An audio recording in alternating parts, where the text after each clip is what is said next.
En marge de cette conférence au Japon, le président Alassane Ouattara multiplie les rencontres pour œuvrer au développement de son pays. Il s'est entretenu avec le président de la Banque mondiale qui a réitéré le soutien de son institution à la Côte d'Ivoire. C'est ce que nous dit Abiba Dambélé Saoué.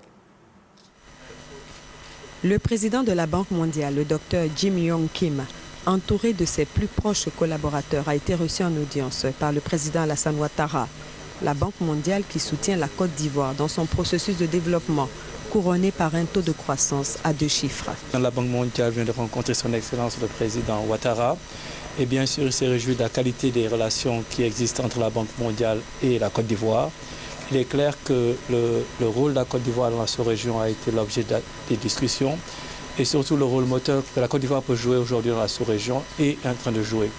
Il est clair que les résultats obtenus en termes d'éducation, avec la construction de 1500 classes récemment, avec les ambitions du gouvernement de mobiliser les ressources intérieures à travers l'émission de bons en CFA, et sont des questions techniques qui ont été discutées, mais qui sont surtout qui permettront d'atteindre des objectifs de développement qui iront bien sûr au-delà des 10% de croissance que le gouvernement a atteint, qui sont tout à fait impressionnant parce que c'est bien au-dessus de la moyenne des pays africains et nous essaierons de soutenir le gouvernement.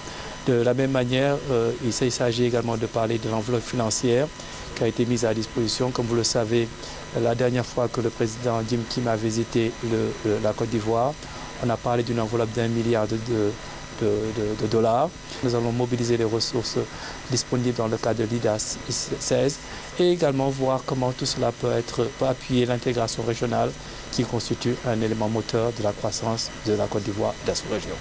Nous continuerons de tout faire pour mériter la confiance du président Jim Kim parce que la Côte d'Ivoire a bien besoin de la Banque mondiale et nous sommes reconnaissants pour votre soutien. Merci, Monsieur le Président. La Banque mondiale se dit prête à étudier l'octroi d'un nouvel appui financier d'un montant de 1 milliard de dollars à la Côte d'Ivoire.